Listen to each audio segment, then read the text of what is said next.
The living room, where the family meets to discuss issues, any issue which may be bothering one of the family members. That's what we do each and every Tuesday on WAC 90.1 FM with Ricardo Mitchell and DJ Aaron 868. We have casual conversations on serious topics, from sports to culture, mental health to economics, relationships to life lessons. Join us each and every Tuesday on WAC 90.1 FM. The Living Room, casual conversations on serious topics.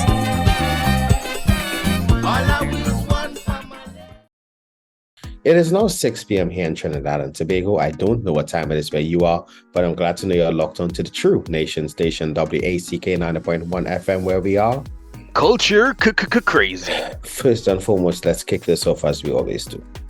Must give thanks and praises to the Almighty for granting us the gift of life and seeing another day. No matter what time of day it is, you must always give thanks. Secondly, we must say thank you to those that went before us, and we are not just talking about our ancestors, the original inhabitants of Trinidad and Tobago, because we all know, accept, reiterate, and say it with the chest that Columbus lied, but also to our brother in music, Toby P, where the P this week stands for peace, Aaron. Peace.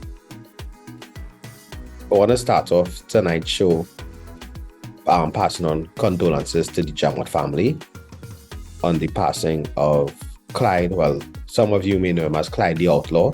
He was a popular DJ on another frequency, and he was a friend of mine, and also a speedy recovery to Johan. When I go out there, he's the guy that I use as my mic man, so a speedy recovery to him. And to let you know that we're here for you, bro. We're here to support you. And also to the Jamot family, we are here to support you as well. All right. If you don't know what I'm speaking of, there's an accident on the new highway in the Point Fortin Highway, the new extension. And we implore that the authorities light the area properly, please and thank you. It is challenging, Aaron, and I hope that, on air or off air, if you want to have a conversation about it, you could reach out. And there's people that you work with intimately. Yeah, boy. And I also know that you very likely to yourself thought that could be me coming home from a gig any day. And that's the thing. And as we enter into the Christmas, into the carnival season, for all the entertainers out there, all the DJs, all the promoters, all the service providers, everybody, I ask that you please take your time on the road. This is some real weather. There are many establishments which exist now that you could pay by the hour to go and lie down and take a sleep. I would suggest, you go to a police station, car park, and you let them know that, hey, listen, not saying it's a bed and breakfast, but it's a... Yeah, and I know that, but also put in, if you're uncomfortable to sleep in a car, there are establishments that you could visit where you could pay and go and take a sleep and then go home refreshed later on in the morning. Yeah.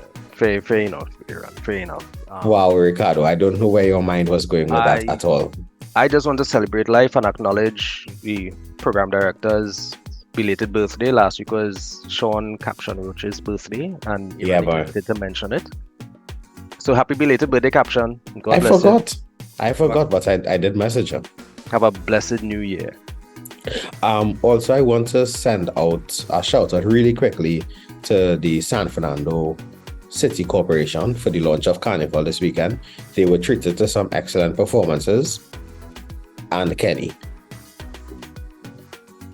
And on that note, here in the living room, we seek to have casual conversations on serious topics, and there are a few topics more serious right now than the current Israeli-Hamas war.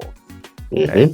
And rather than speaking from a position of whatever injustice I identify with or what I see on social media, I was given the opportunity, thanks to the Understanding Israel Foundation, to meet with the ambassador of the state of Israel in Panama, who's also responsible he's a non-resident ambassador to Barbados, Guyana, Suriname, Trinidad and Tobago, and CARICOM.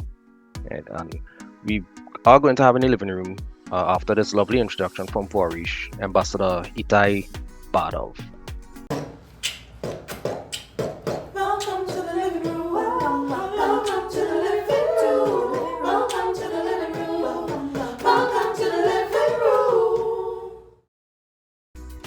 And we are back inside the living room after our lovely introduction from Warish.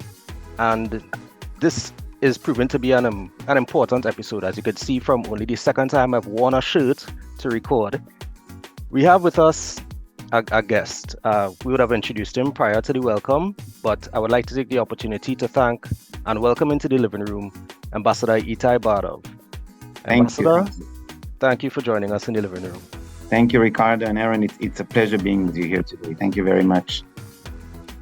Well, in observation of November being Men's Health Month, we are going to start this with what can either be the most difficult or the easiest question of the evening. Right? We're not asking how you doing. We're not asking ¿Qué pasa, embajador? We're asking how are you? Well, first of all, thank you for that question, because it really is actually a very difficult question. It's very complicated. We spoke and I told you that these last 50-something days, nearly 2 months, have really it's been a roller coaster, an emotional roller coaster. I have to be very frank. I go to bed and I have the images that I've been exposed to in these last 2 months just running in my head. I wake up in the morning and I'm thinking about the hostages that are being kept in tunnels and bunkers underground by a terrorist organization in Gaza. During the day, I'm always thinking about, what's going on with the soldiers that are sacrificing their self in order to ensure the security of citizens. So it's and within all this complexity, there are glimmers of light, especially in the last few days, when we've seen children and mothers and families reunited, but 2-year-old children, 4-year-old girls who have been. There's a 4-year-old girl who her parents were murdered in front of her eyes, and she was kidnapped, and she was released yesterday, Abigail. And all these stories, and it's just a kind of a mixture, and it's something that, frankly, since October 7th, I've been going with every day. Every day it's been accompanying me. But we're strong. We're okay. We're doing God's work in the fact that we are fighting evil, and we're doing it on different fronts. Of course, the brave soldiers in Gaza, but we are diplomats. We're doing it on our side. The numerous volunteers in Israel that are volunteering in everywhere, even in the fields, helping the farmers. So a very short question and a very long answer, but we're fine. I'm doing fine. I'm okay. But this is going to be accompanying me for a very long time. Absolutely. Well, last week we had a very interesting conversation in terms of some social engineering, men needing to create spaces for communication. And one of the things that came up was also the question, who are you? And it was even more complicated than the how are you question. And the reason I felt like I should ask you that this morning is because we could read your bio, we could look at your LinkedIn profile and see the number of desks that you've held. But I was also curious, did you choose to represent this region? Were you assigned and took it willingly? Like, what is it about the Caribbean and CARICOM that prompted you to this position? Well, yes, absolutely. I mean, the way it works in the Foreign Ministry, in the Israeli Foreign Ministry, is we apply for certain missions. And we applied to come here to Latin America, both to Panama, where I'm a resident, but also to cover the Caribbean countries. I think it's important to know, I don't think many people in Israel, in the Caribbean know what a positive image the Caribbeans have with Israelis. When you speak about Barbados, Trinidad and Tobago, people think about the good life, calypso, the beaches, and I've always seen the Caribbeans as a friendly countries, friendly regions. So definitely it was one of the reasons when which I decided that I want to come here, with my family, and that's why we're here. We applied for it. I had quite a few contenders, but thankfully I was chosen to represent Israel in this region. I appreciate that, man. So, Aaron, you want to take the lead-off question? Or you? No, well, I was actually taking in the answers to how he got assigned to the region and stuff. And I'm very proud to hear that he drew reference to calypso as opposed to soca, right? Which speaks testament to the culture of our country and the importance of calypso to it. Now, you spoke of the fact that a lot of us don't know of the role and the linkage between Israel and Trinidad and Tobago and the Caribbean and CARICOM as a whole. So talk about with the education and the outreaches and stuff like that. They have been going on for a while. How has the Caribbean benefited from things like this? Yeah. Well, first of all, the relationship between Israel and Trinidad and Tobago goes actually way back. And actually, very soon after Trinidad and Tobago got its independence, declared its independence, just a few days later, we had the Trinidadian Prime Minister, Dr. Eric Williams, visiting Israel, and he forged 10 days after. I think it was like 10 days after, 1962, after the independence was declared. He visited Israel, and he forged a very good relationship with our Prime Minister, David Ben Gurion. Now, Israel, it's talking about the benefits. Israel, despite Israel being a small country, we're actually global leaders in many, many fields. It really is incredible what this small country has managed to achieve. But when it comes to agricultural technologies, water management and water technologies, medical technologies, cybersecurity. In cybersecurity, for instance, Israel, we are 0.002% of the world population, but we are engaged in 20% of cybersecurity transactions around the world. So we're punching way above our weight. And we have, in this regard, we have been doing different courses and trainings for Trinidadians in Israel, but also via Zoom. Israel has an agency called Mashav. It's our international aid agency, which is used to assist many countries around the world in these fields that I just mentioned. We are focused mostly on Africa and parts of Asia, but also with the Caribbean countries. And the Trinidad has quite a few dozen alumni of Mashav, either trained physically in Israel, where we brought them to Israel for a few weeks or a few months to be trained in agriculture, in advanced technologies, or Zoom trainings. And that is something that I'm looking forward to continuing after the war in Gaza is over, because everything now is kind of literally come to a halt, and we're focused on the war with Hamas. But once that is over, I'm definitely, we will go back to that, and we will have a lot to offer to trainees who would like to come and train in Israel in different fields. It can be medicine, it can be water, it can be cyber, and so forth. Yeah, I appreciate hearing that as well, because our country is generally oil and gas oriented, and we have been called to diversify in over generations.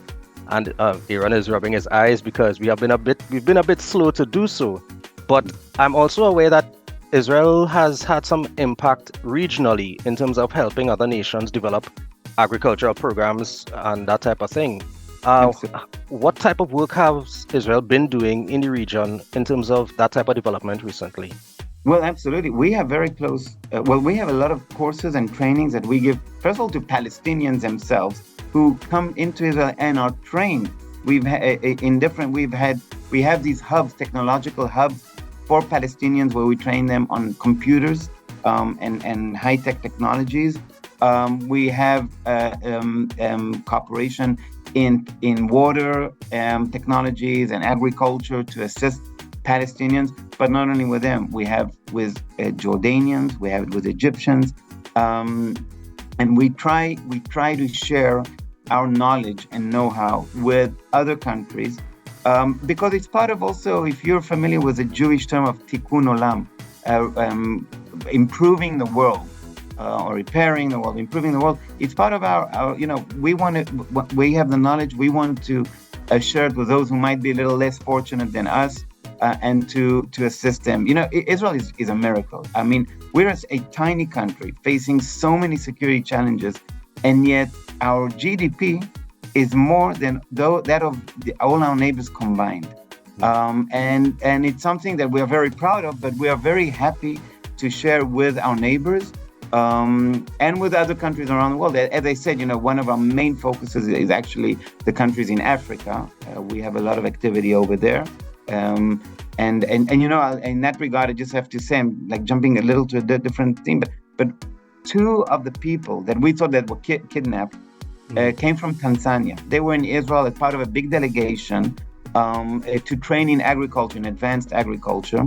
So one is kidnapped and held by Hamas. Unfortunately, the other one, who we thought for weeks that has been kidnapped, about a week ago, they managed to identify his remains, and he was murdered by Hamas terrorists on October 7th. But these are two people who came to train in Israel, and they're from Tanzania. So we have a lot of that going on in Israel, and we're happy to share it with our neighbors and with countries around the world.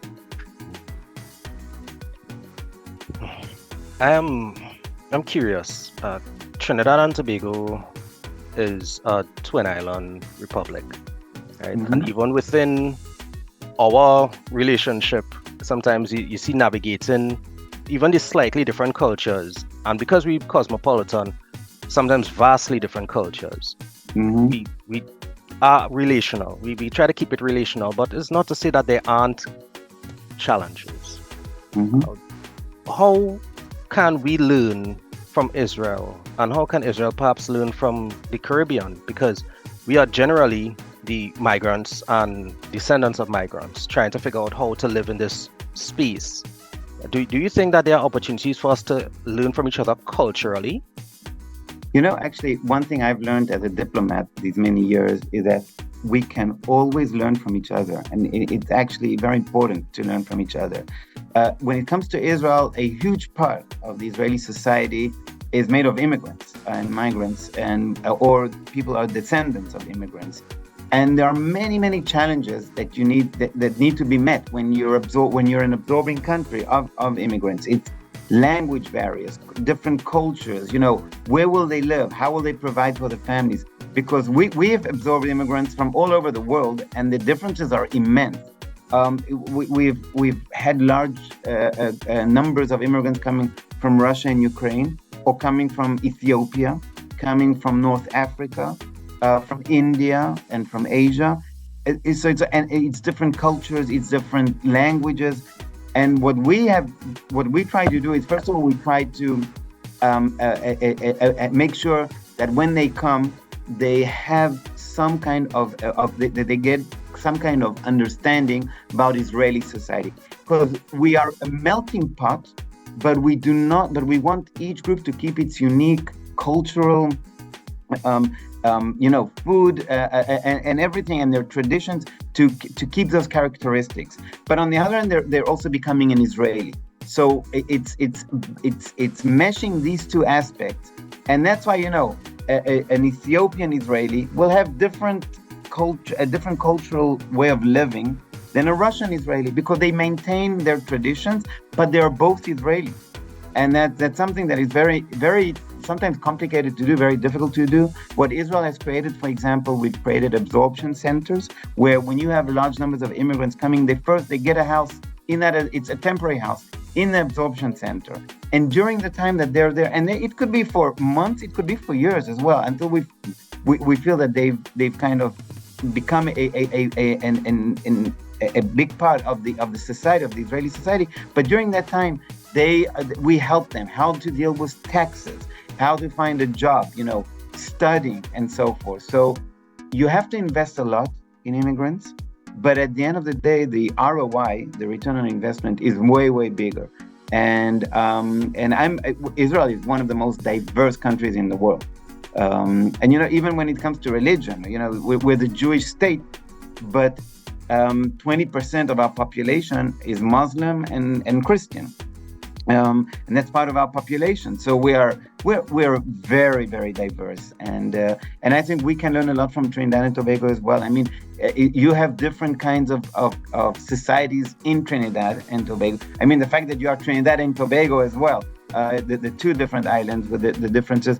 But I was very interested in learning quite a bit about the history of Trinidad and Tobago and the differences, learning that it is not this monolithic a country that everyone is the same, but there are many, many differences, and many people arrive differently. There were the enslaved and those who came here, many years ago, but there are more newer immigrants who came on a different basis. So it is very interesting to learn from each other, to teach each other, and I'm looking forward to continuing, in that aspect with my colleagues in Trinidad and Tobago. Lovely stuff. Now, I'm going to ask Aaron if he has anything to contribute, because what happens, he goes into a bit of a pensive mood sometimes. He looks very serious. No. It's not that I'm serious or anything of the sort. I'm just taking in the information because, to be very honest, I am a bit ignorant to the information about Israel or the diplomacy and or anything that has been spoken about here today. So just like our guests who are locked on right now listening are learning about this, as am I. But thank you for that point. I just want to say that's understandable. You're on the other side of the ocean, of the Atlantic Ocean. We're thousands of miles away apart. Each country has its own, you have a region and you have your own issues. It's very difficult to know the complexities and the ins and outs of countries so far away. And I would tell you, I would not, most of Israelis would be ignorant. And I'm saying this not in a negative way, because it's just a fact of life, but would be ignorant of what is happening in the Caribbean. They don't really. So yeah, as I said, there's this image that we have of the different countries in the Caribbean. We generally is an image, or it's more of a touristic image, and many of it maybe comes from backpackers and tourists from Israel that came, visited for a week or 2 weeks, and came back and said stories. But people don't really know in Israel, don't really know the history of the region, and they might know that Caribbeans are descendants of Africans or people who were forced to come, but they don't know the real complexities and so forth, or about the Indian community coming to the Caribbean. They don't. It's something that, because physically, geographically, we are so far away from each other, it is very difficult to really know the ins and outs of each country. And that is why I also implore people of in the Caribbean, in Trinidad and Tobago, before the Israeli-Palestinian conflict, or now the conflict that we have with Hamas, is one of the most complicated conflicts we have today in the world. But it is actually one that people are most opinionated about it. They might not know all the facts, they do not know the history, but they have a very strong opinion, which is based either on misinformation or only on part of the facts, or on something on a perspective that they believe, but which is far from the truth. So I think we have to be very modest. I'm thinking about myself as well. When I come and I try and speak about the Caribbeans, I'll be very modest, because you guys know much, because you grew up in it. You know much better than me your history and what the challenges you're facing.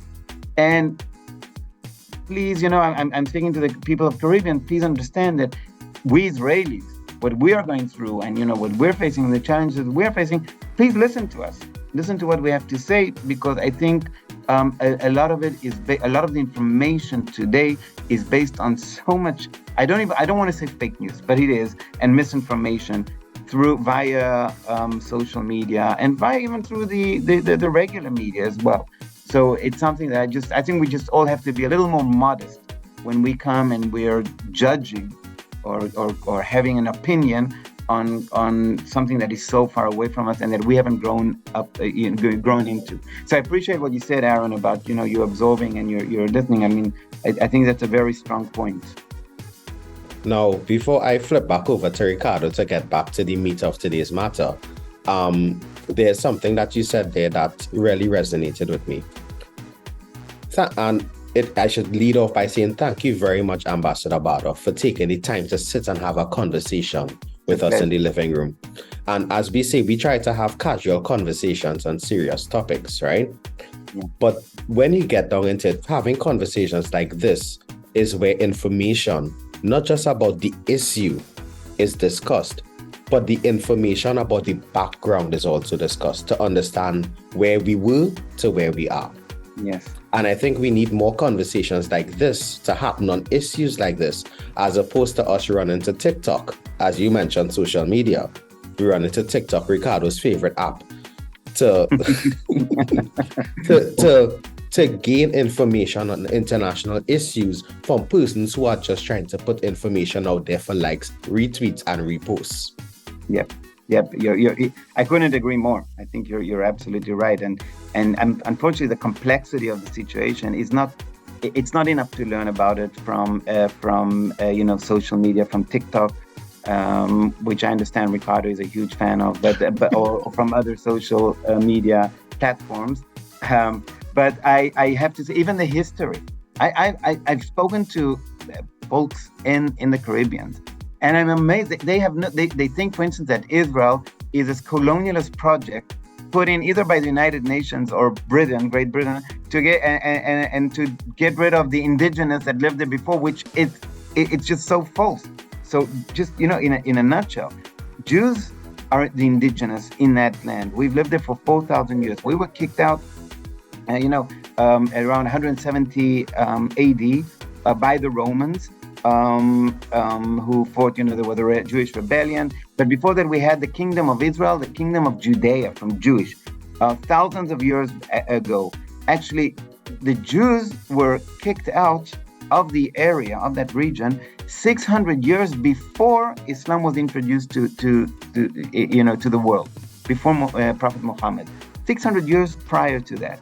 And we've had a Jewish presence during all that time. Now, even the term Palestine, which people don't understand, the term Palestine was coined by the Romans, the ancient Romans, because they wanted to try and eradicate the Jewish presence that was there. So they wanted to replace the name Judea to what was called Syria Palestina, or this region of Palestine that is between today what is Israel, in effect, between Syria and Egypt. So when you go back to ancient history, the Jews are the indigenous people there, and there was never.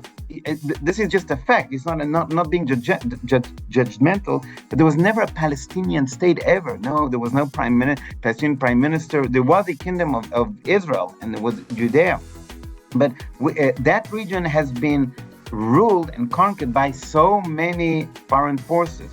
The last ones were the British Empire, the British Mandate, where we fought the colonialist powers as indigenous people in order to be able to create our own country, our own state. Before that, it was the Ottoman Empire, and you can go back to so many conquerors. There were Christians and Muslims who ruled that land.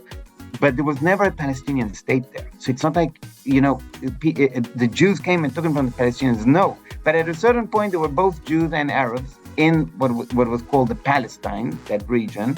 And when those two peoples were offered by the United Nations a partition plan to create two states, one for the Arabs of Palestine and one for the Jews of Palestine, the Jews accepted it, and the Arabs rejected it.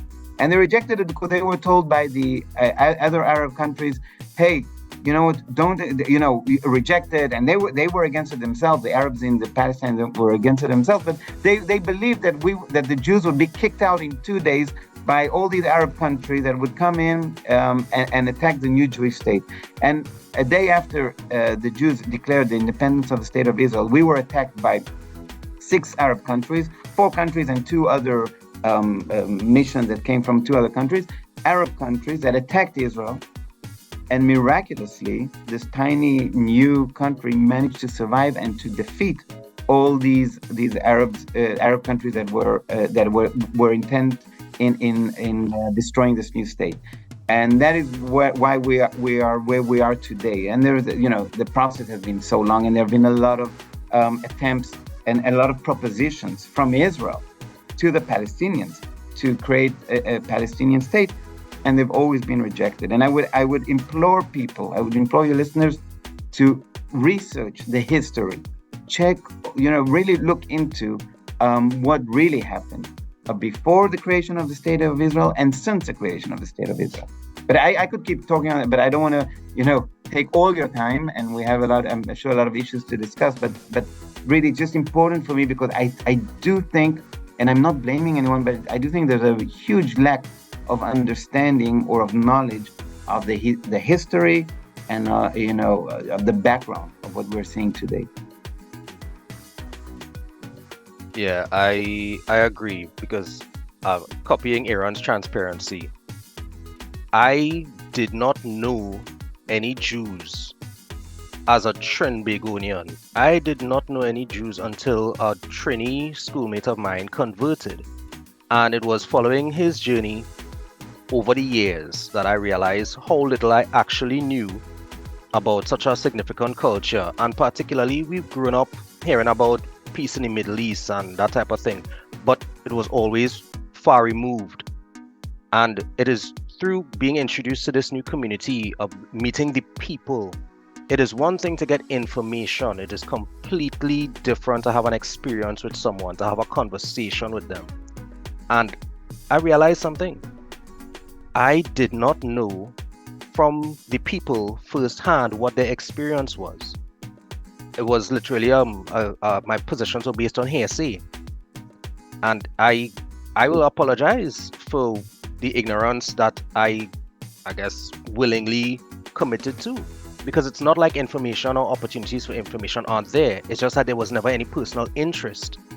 So now I'm grateful for the opportunity to have conversations like this. Aaron is a very well-read, very open-minded person, and for him to admit that, listen, there's an information gap just because there was no particular interest, I think we in the region are suffering from it now, because we are going along with leaders who will have different responsibilities, admittedly, and different alliances and different, let me be very careful here, but they will have different positions.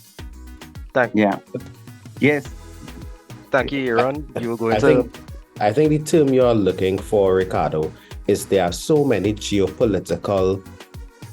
there's so much geopolitical bureaucracy which has to be observed. That's a huge issue that filters down from the top down to us below. So what I'm getting at is, this is an information opportunity, yes, but it is also an experience opportunity, because short of movies, most people would not have heard an Israeli accent before. Yeah. I'm going to risk a liberty, taking a liberty here.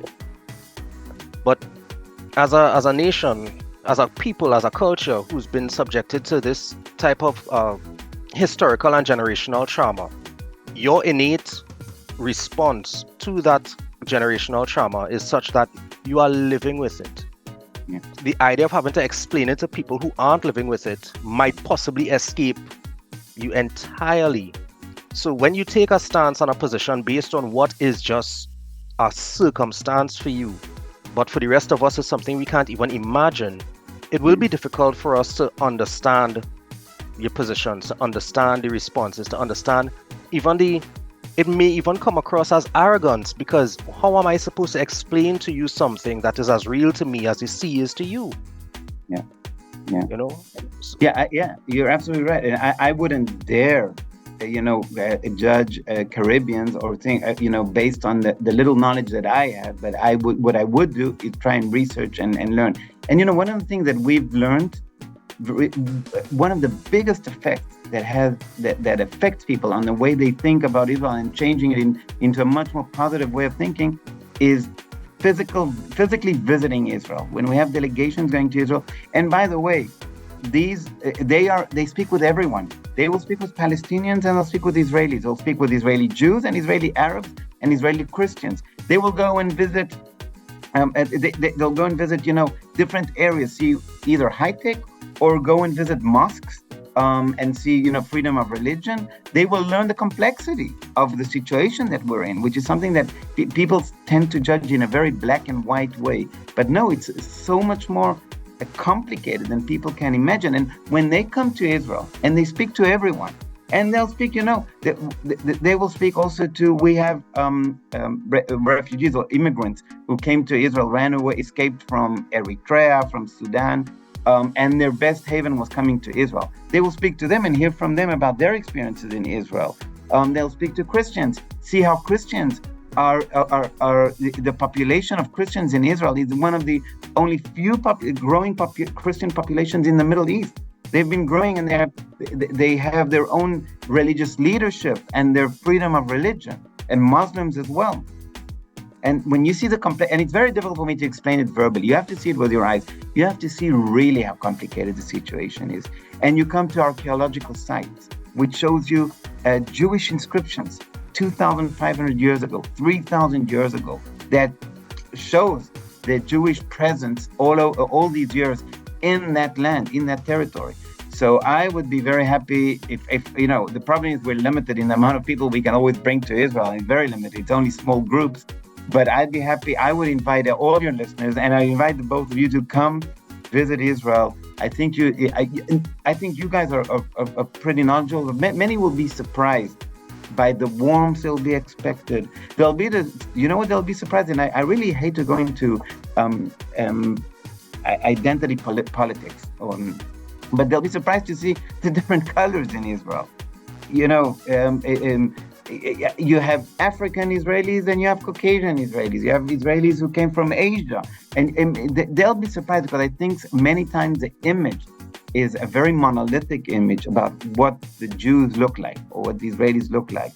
And I've seen this. It's funny. I've even seen this when I was in Jordan. I lived in Jordan for 2.5 years.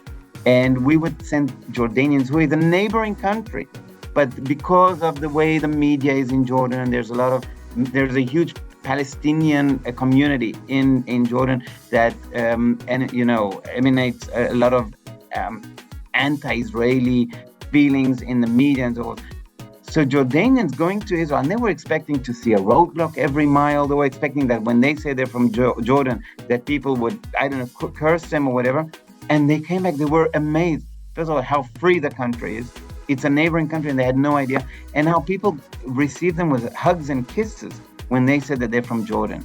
And this had a huge effect on them. Unfortunately, we're very limited on how we can do this. But I would love everyone to come and really see how it is in Israel. And hopefully, we get a lot of people from the Caribbean as well visiting Israel. And just one other thing.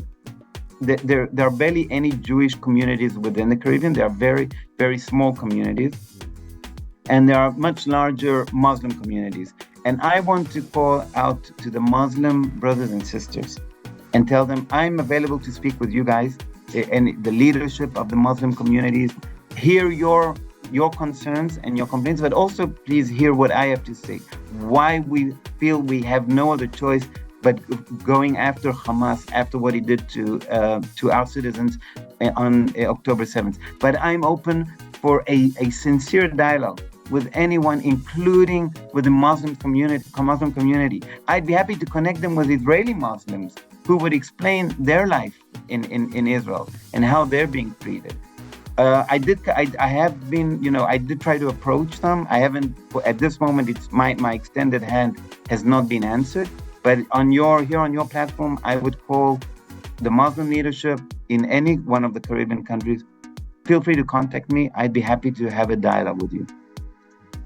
And just to touch on that point, I like the fact that you said you're willing to have a conversation and not just to speak to them, but also to listen to what they have to say. Because the true essence of communication is that's a two-way process. Absolutely. Right? Our message has to be sent and it has to be received. Well, our message has to be encoded and sent, and it has to be decoded and received. Yeah. Right? Yeah. Just to get a little technical with the communication process there. But I'm happy to hear that part. With respect to the invitation to Israel, Ricardo will be paying for both of us, so I'm very thankful for that. No, really not. You're more than invited. You're more than invited. I think, and this is we have talking points, right? But full transparency, listeners, there's nobody who comes into the living room is caught unawares. We let everybody know in advance the types of things. Pardon? Oh, I had something that wasn't a talking point that I wanted to ask. Could I? You can shift away from talking points. No. It's something really simple, right? From my point of ignorance here, I'm asking, what is the national language of Israel? So Israel has two official languages, which is Hebrew, and that's a biblical language. You know, when the original Bible, it comes from Aramaic and other, but it's a Hebrew language, and Arabic. So and English also. So when I say official, when you drive on the streets of Israel, so you'll see, for instance, signs that are in Hebrew, Arabic, and English. All the official statements coming out from Israel for the public have to be by law in Hebrew, Arabic, and English. And many do it in Russian as well, because there's a large Russian population that came, especially the elderly population, that does not speak very well Hebrew. But Hebrew and Arabic are official languages. Of course, Hebrew is the most spoken one, because 80% or 75% of the population is Jewish and Hebrew speaking. But Arabic is also an official language in Israel. And Mr. Ambassador, do you speak any of those indigenous languages? Yeah, well, I speak Hebrew. That's my mother tongue. And I can converse in Arabic. I'm not fluent in Arabic. I can converse in Arabic. And I think the Jewish population in Israel is required to start studying Arabic since grade 6 or 7 in school. So they will know some Arabic, and there are some similarities between Hebrew and Arabic. But you know, you don't really understand each other within the languages. So I can converse in Arabic, and I can understand, and I can read Arabic, but I'm definitely not fluent in Arabic. And I don't know Russian at all. Because my far-fetched question was for you to speak to us very quickly, anything you want to say, and then let us know what it is in the native tongue. Well, in Hebrew, I can say Shalom, אני מאוד שמח להיות כאן איתכם, which means hello. Shalom has actually 3 meanings in Hebrew, but hello, I'm very happy to be here with you. وأهلا وسهلا أنا آسف أكون معكم, which also أنا فرح أكون معكم. I'm very happy to be with you in Arabic.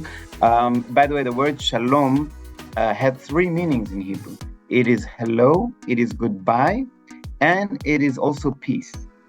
So if you learn that one word, you already know 3 words in Hebrew.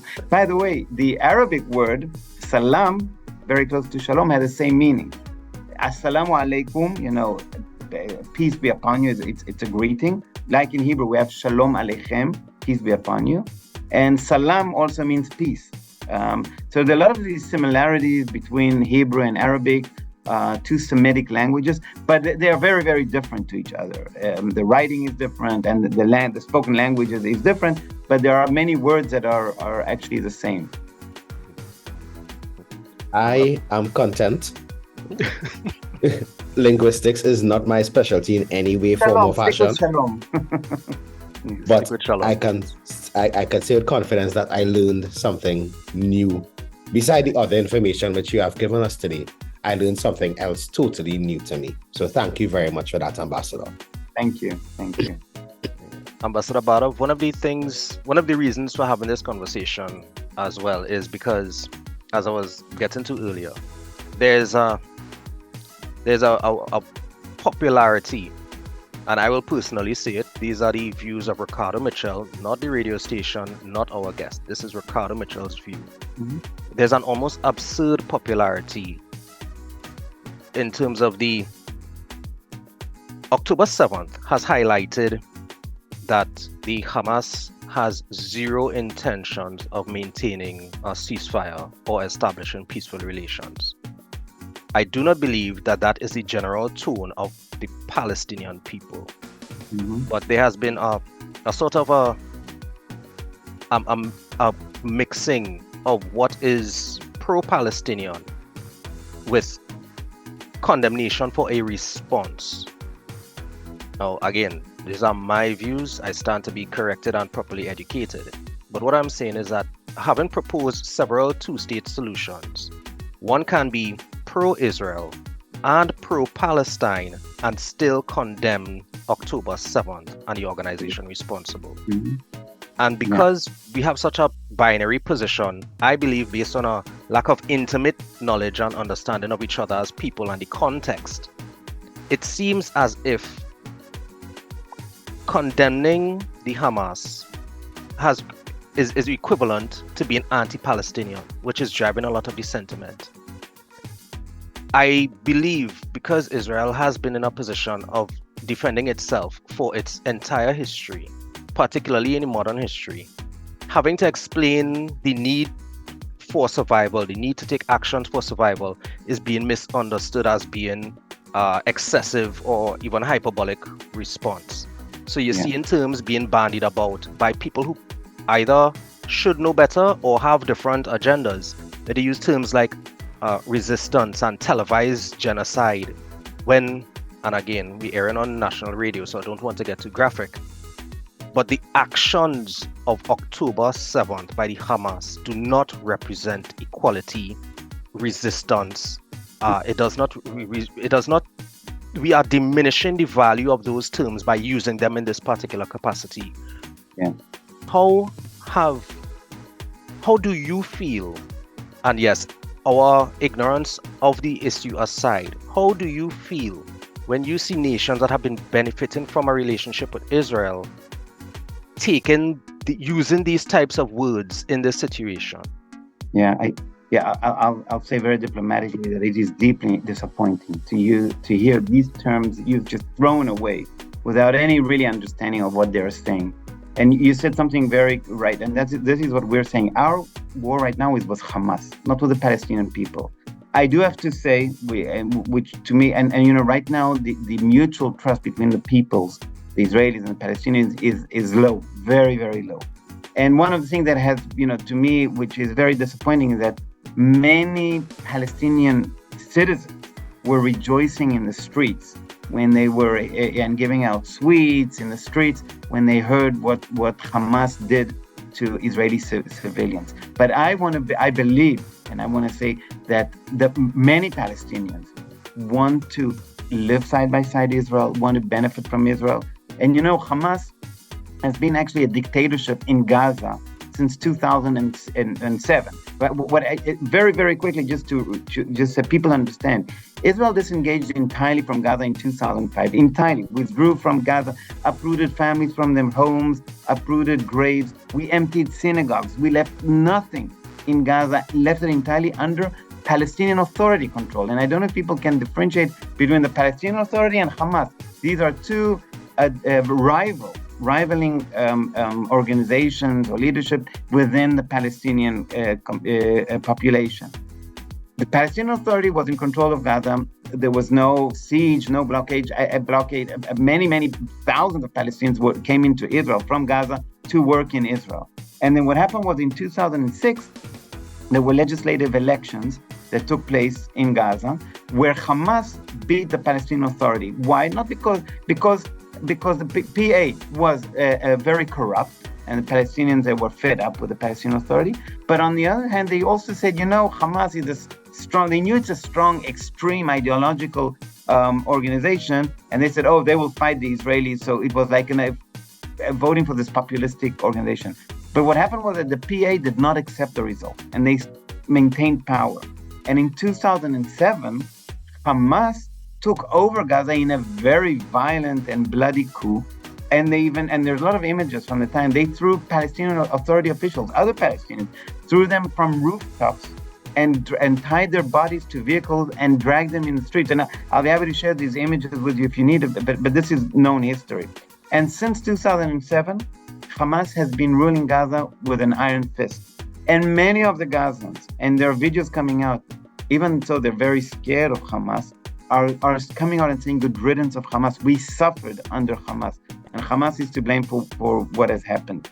So our fight right now is with Hamas. Unfortunately, I do have to say, there's this indoctrination within the Palestinian society. If it's in schools, on TV shows, it's just crazy. You have these TV shows for children where children say, I want to be martyrs. Instead of, playing this doll, they come out and, they say, Jews, the Jews need to be killed. They took our land, they need to be killed. That is indoctrination that people ask, what do you do in the day after Hamas is eliminated? What do you do?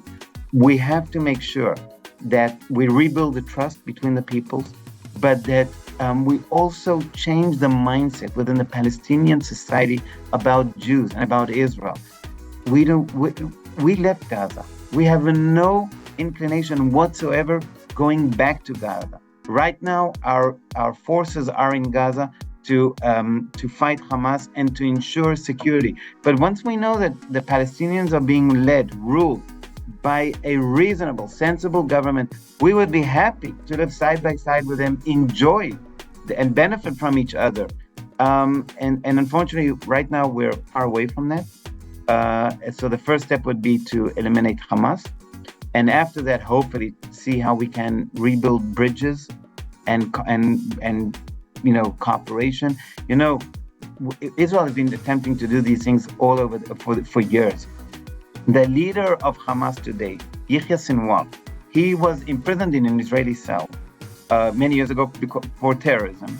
And he was released in a deal where we released one soldier for more than 1,000 Palestinians, and he was one of them. When he was in prison, he had a brain tumor, he was operated by Israeli doctors, and his life was saved by Israeli doctors. And he was one of the persons orchestrating this attack. Israel has been treating Palestinians from Gaza, from Judea and Samaria, the West Bank, in Israeli hospitals, paid by Israeli taxpayers. They've been brought in, and by hundreds, being treated, children being treated in Israel, in Israeli hospitals. We've tried, and I think one of the problems we have is the education, the indoctrination within Palestinian society. It has to change. It really has to change. And this is also governmentally led. I mean, what do I mean? There's a policy within the Palestinian Authority, for instance, that is called pay for slay. You can Google pay for slay and you'll see what I'm talking about. It's where terrorists that kill or attack Jews, if they're imprisoned or they're killed, their family will get a monthly allowance from the Palestinian Authority, from the Palestinian government. They will be paid on a monthly basis as for what this terrorist did. And we really have to change so much the basics, and have to change so that that the relationship can rebound, get stronger, and that we can regain trust between both people.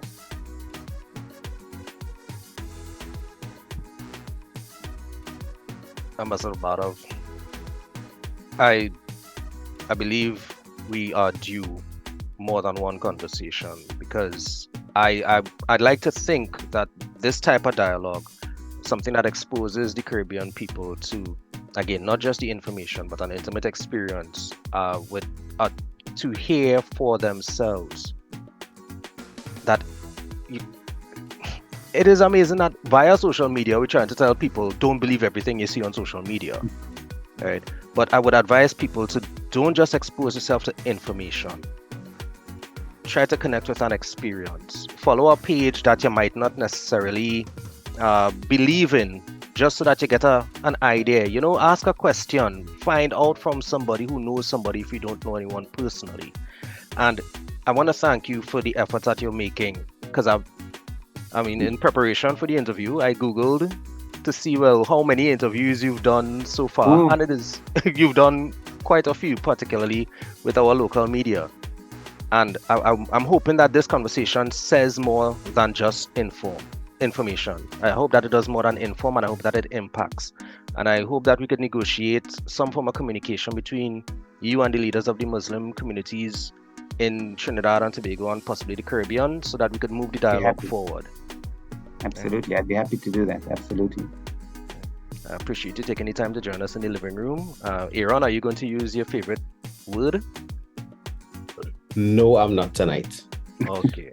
Yeah. But what I'm going to do is reiterate and echo that information is available for us all. And instead of looking for information to support your bias, look for information to have your own informed opinion on things. And I'm not just talking about this issue here. I'm speaking in general. If you want to form an opinion on something, take the time to get information to support your opinion and not just blindly follow what is being spewed by, I've gone some contradictory here, what is being spewed by the media. Form your own information. We take time in the living room to inform you. Hence, we had a conversation like this today. Not just to come and ask, hey, what's going on, Ambassador? Why that happened? No, we had a conversation bringing you from then to now and also learning some of the words and learning a little bit about the culture. Because we express and try to reiterate how important culture is here in Trinidad and Tobago. And tonight we learned a little about Israel's culture.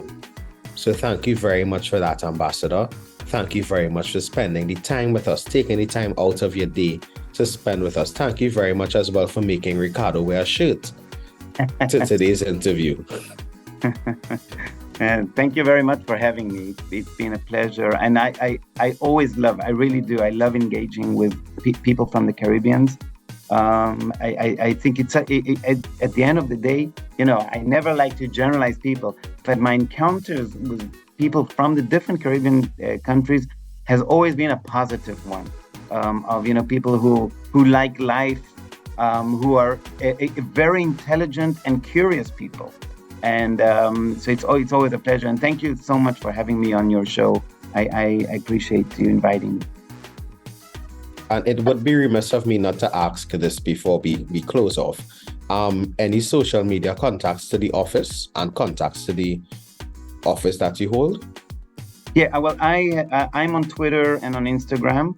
I think my handle is Itai ITAIBD1 on Twitter, and maybe the same I think on Instagram.